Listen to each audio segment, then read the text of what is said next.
All right. So it's been a second since I made a video, but I've been doing some cleaning up out here a little bit. I went through, I had a whole bunch of Jaboticaba seedlings over there. They're all red seedlings for the most part, because that's the only fruiting tree I have, or out of the Jaboticabas. And most of them I separate out of pots. I had like all these ferns growing in them. You can kind of see. Let me see. Is this like a little community pot down here? No.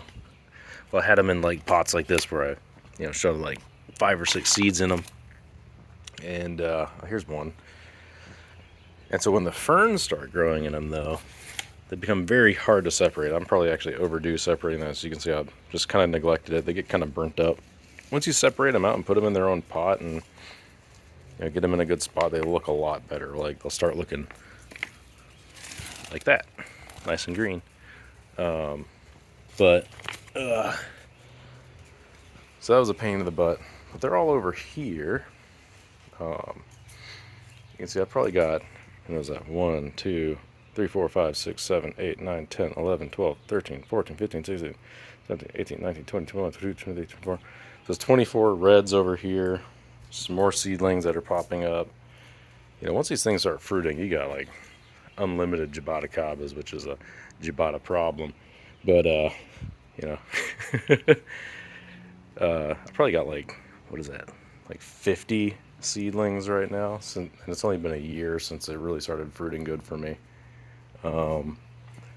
But once I did rearrange everything, it kind of opened this space up a bit, and I got to organize it a bit more. But the night before was Attack of the Worms.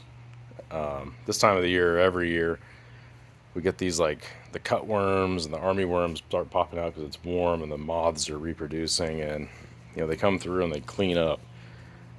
Fortunately, they have a way of finding your favorite plants. Had a little bit of a casualty here where this garnet cherry of the Rio had a flower that actually set fruit on it, and it was getting big, and the big old worm ate it. So I'm not too worried about it. It looks a lot better than it did a year ago. It was really struggling, but it finally came through and is putting out a lot of really nice growth. So I'll wait another year for that. But what really hit me was all my rarer Eugenias that I had moved outside, which is why I mentioned before I keep my seedlings on the inside for this reason. Because if they get, you get a big worm on it one time at night, and your seedling is this large, you're out of a whole plant. And that one took me a whole year for it to actually germinate. This is the Eugenia pitanga unknown species from Restinga that I got from Bellamy. And that, what is it? What's the date on this? Yeah, so I did a quick video on that, but that's, over a year ago, and now we're finally at this point. It had sprouted several times and kept dying back, but it's finally, I gave it a little hit of fertilizer because it's been in there for so long, but it's finally popped in. But anyway, so that's why I keep the seedlings inside, because things get munched on. So like this Anthropophaga right here, it was looking really good. It still looks great, but I had a whole bunch of new growth up top, and I caught the bastard red-handed and, disposed of it swiftly. It's already popping out some new growth right there, if you can see that. But even like my even rarer ones, like these Burkhartianas, you can see Burkhartiana.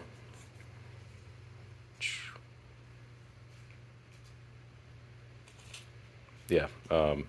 Fortunately, the only one that was getting munched on was this guy. It didn't get all of the new growth, but it got a couple of them that ate down the stems. So, we'll have a bushier plant, but I would have been really upset if it ate it all the way down. But I don't think they like the woody growth, so they only really eat the new tender growth. Now, the other casualty was this fruit of mystery from Bellamy that I got. Probably should have got two. It, it had grown like this tall, and it was all green growth, and then it got eaten back. You can see some of the tips are being burnt for some reason. I'm not sure why. Maybe that was from before. I don't know. I wasn't paying attention, but it's still got some nice dark green, healthy growth on it. So I'm not too worried about it. But So I had to spend the whole night hunting worms down. They were all over there eating my super hot peppers too. I don't really mind it so much if they're eating the bigger plants because, I prune these things back anyways once a year. So they kind of, let them get their fill on those. But they always get your favorite ones, like my Trunciflora gigante. I caught one red-handed on here, and actually, let's see. They finished it off last night. I can't tell. It was like that, but yeah, here we go. It was on this branch. It was a big fat one eating on it. I'm like, no, not my Trunciflora. But yeah, so they did some damage. So I'm coming out here with a flashlight every night. But it is what it is.